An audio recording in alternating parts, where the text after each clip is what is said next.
My name is Rufus Friday. I'm the president and publisher of the Lexington Herald-Leader, and I'm also a founding partner for Together Lexington. 2 years ago, Together Lexington was formed to energize the community by creating a positive marketing campaign and funding projects to improve the quality of life. During that time, this group of 19 business and community leaders met on a regular basis to determine how to invest in Lexington. We started with Courageous Conversations, a series of community forums held in 2017 that tackled issues such as race, gentrification, drugs and crime, and other topics. Little did we know at the time that these conversations would spark all other investments.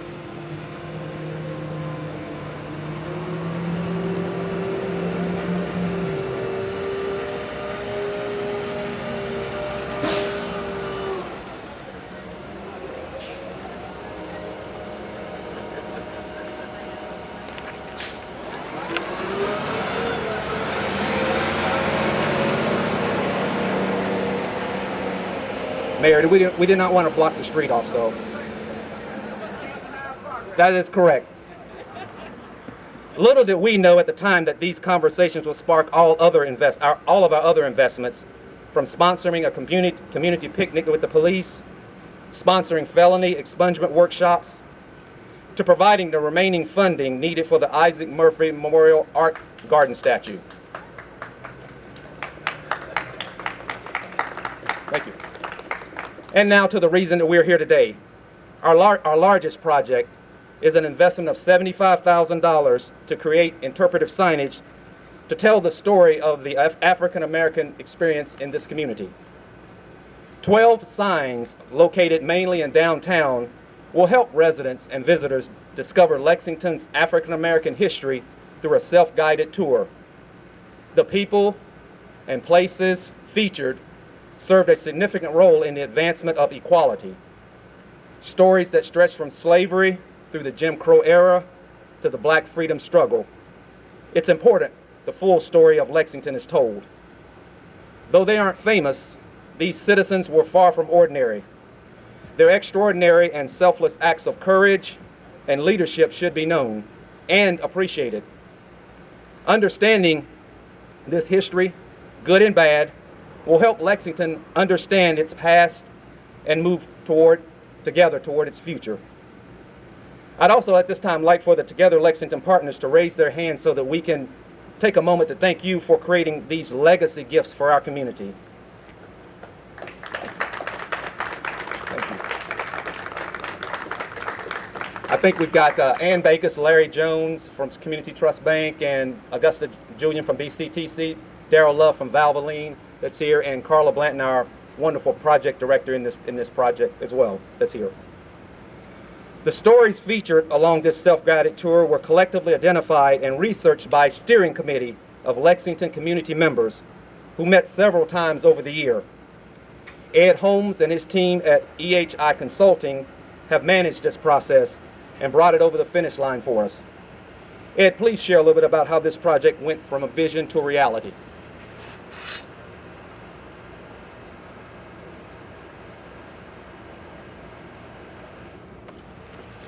Thank you, Rufus. It was a labor of love working with the committee that was put together and formed with Together Lexington. But first, I want to thank Together Lexington and Carla and Rufus for their efforts of pulling this together. They pulled together a committee of historians throughout the community that taught me a lot about what some of the historical significance of this community is about. And it really brings us to, when we talk about placemaking for a community, what better way to enhance and improve Lexington when we talk about the history of R.C.O. Benjamin, Mary Britton, South Hill. And as you take the tour and read some of these signs, you'll know what these people have done. So the committee worked diligently. We worked with a variety of people, the mayor's office, the CAO, Parks was instrumental in this, engineering. So everyone came in and worked faithfully and diligently to get this done. And I'm just glad to be a part of it. EHI's done a lot of things here in Lexington, but this is one of our most significant things that will leave a lasting legacy. So our thanks go out to everyone that participated, that worked with us, and it's going to be a pleasure. When you see the other signs go up, in about the next 2 weeks, you'll get to take a tour and see the rich culture of what Lexington has to offer, inclusive of all its community. So once again, it was a pleasure. Thank everyone, and I'll turn it back over to Rufus.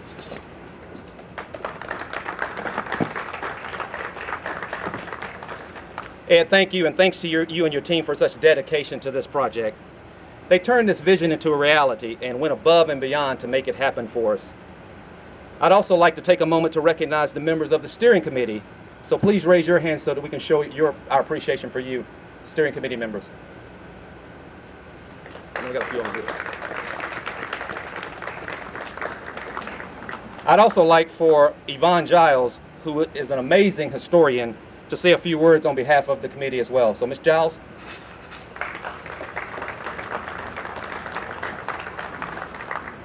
Thank you, Mr. Friday. I don't know which one is going to work here. Thank you. I truly, truly appreciated being asked to serve on the committee, and I dearly loved all of those who chimed in and helped with information. I wouldn't have come forward as it has without their cooperation and joyful participation.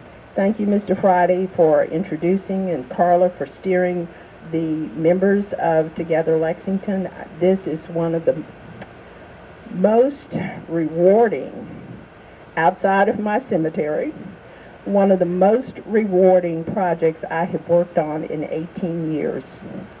I think when you see the rest of the signs unveiled, you will understand why we're very excited about this. This particular sign here at the church will link with some other individuals who you will focus on. London Farrell was minister here. He influenced a young man, Preston Taylor, who became a Civil War veteran and went on to become a Church of Christ leader in Nashville, Tennessee. Preston Taylor. He was a young enslaved family who worshiped in the church and was inspired by London Farrell to become a minister. Frederick Braxton became the minister after London Farrell died, and we all know that he led the church, he led this building to be built in 1856. From there, he and 500 members left to establish the Independent Baptist Church, which is Main Street Baptist Church, buried in Cemetery Number 2, all of his family. He too had sons who joined the United States Colored Troop. Essex Harrison, who was enslaved at Waveland, the historic home, was a member of this church. And that was uncovered by Professor Amy Taylor at UK when she and her students were doing research at Waveland. James Monroe, who became the next pastor of this church, his second wife, Emily, was related somehow or other, we're not sure, to the Murphy family. Emily was living with Isaac and Lucy Murphy in 1890. Her daughter was married at this church. Ebal Mitchell, who you know as Ebal Mitchell Jackson, was the first teacher with the AMA, American Missionary Association organization, at this church. Robert Mitchell, whom you will see in a photo, a long photo of the church taken in 1917, was a civil rights activist, but he was a very active minister here in West Kentucky and Frankfort and Lexington. And we have other members who became very involved in education, C.H. Parrish, Simmons. They were all part of this church that was the first African church west of the Allegheny Mountains.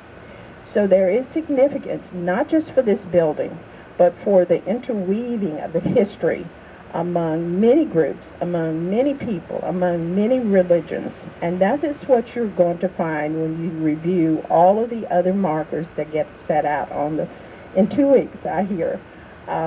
You'll be surprised. There will be things you don't know. And you'll ask, is this true? And yes, it is true. Absolutely. I was the big mouth on the committee. You find things on the internet, and I'd say, can't use that. This is what you say.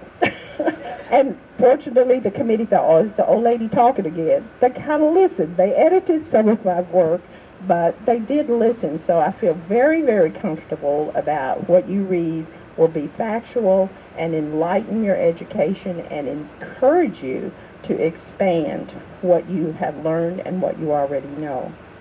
Probably taking more of my time as usual. Mr. Friday, thank you again, all of you. It has been a true pleasure, and thanks to all of my crowd over there, my friends who I called to tell you got to come. This is important. This is it. You got to see this. You got to be part of this. So, thank you again.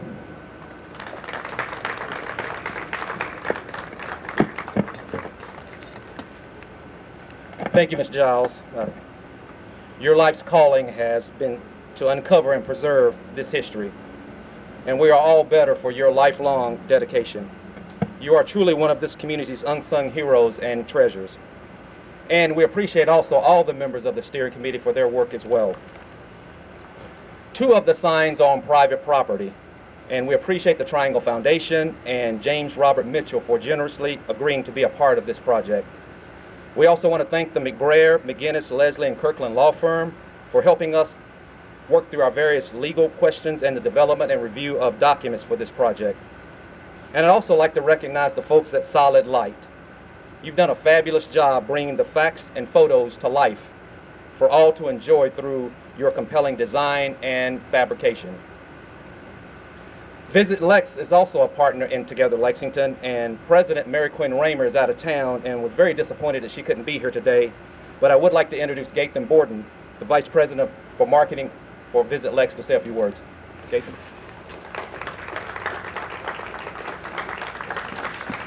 All right, good afternoon. In 2017, the economic impact of Kentucky's tourism industry grew to more than $15 billion and supported more than 15,000 jobs in Fayette County alone. At Visit Lex, our mission is to market and promote Lexington's bluegrass region for the purpose of attracting visitors and helping to grow the economy. Through our organization's sales, service, and marketing activities, we have further cemented Lexington, Kentucky as the premier destination for horses and bourbon. In recent years, the travel industry has shifted, and visitors are now looking for a more personalized and hands-on experience when they visit a destination, which bodes well for the horses and bourbon. The travelers are also looking for an experience in a destination to experience it like a local.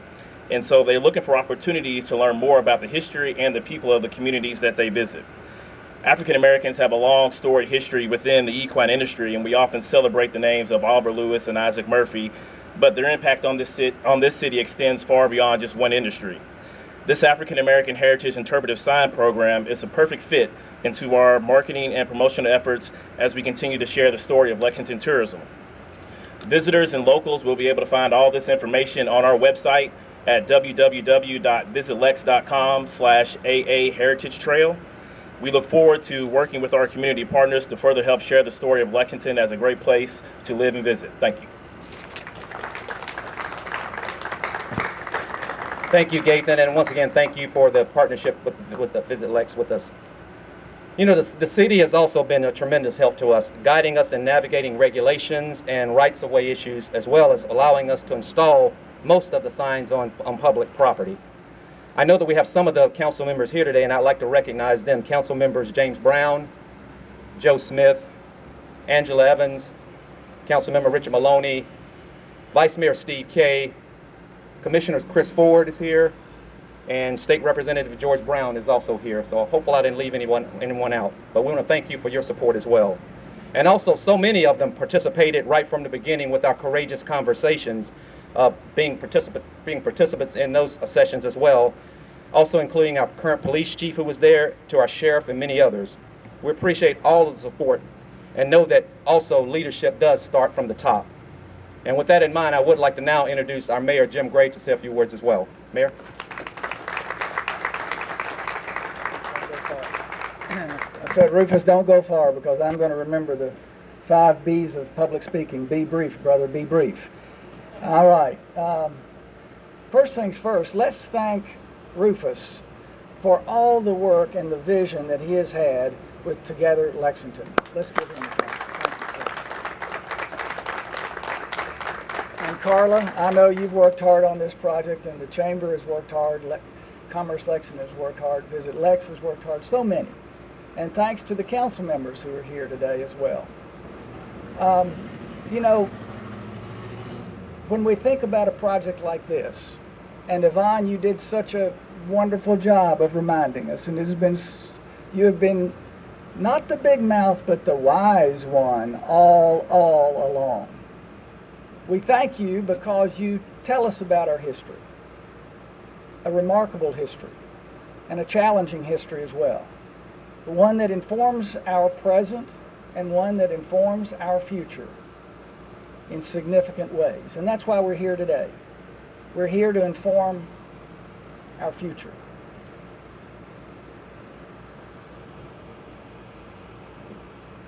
What you've done too with Courageous Conversations, Together Lexington has done with Courageous Conversations, has helped our city. When we think about doing the right thing, sometimes we also remember that it's what also helps us in prosperity, in moving our city forward.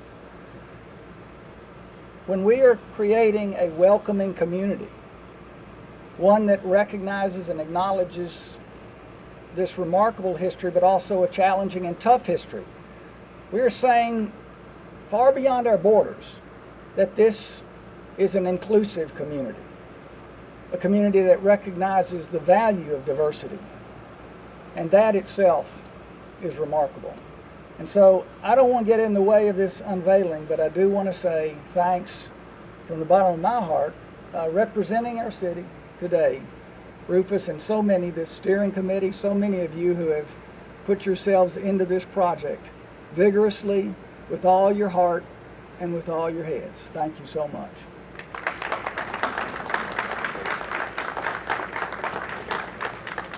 Thank you, Mayor, and for your leadership on continuing to strive to ensure that Lexington is a welcoming and inclusive community. We appreciate that very much.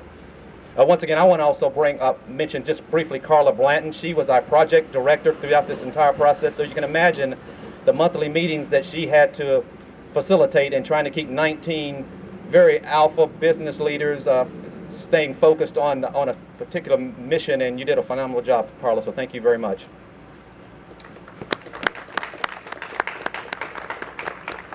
Well, enough talking. As participants told us many times during Courageous Conversations, we're tired of talking in Lexington. We want some action. We listened to you, and we acted. I encourage all of you to get a closer look at the sign, which honors how our faith community led during turbulent times here. Their enduring but untold story is a testament to faith that moves, that endures, and faith that conquers, not for power, but for peace. Now it's time for the unveiling. Ed, where are you? Hiding out in the back. Ed. He's in the back.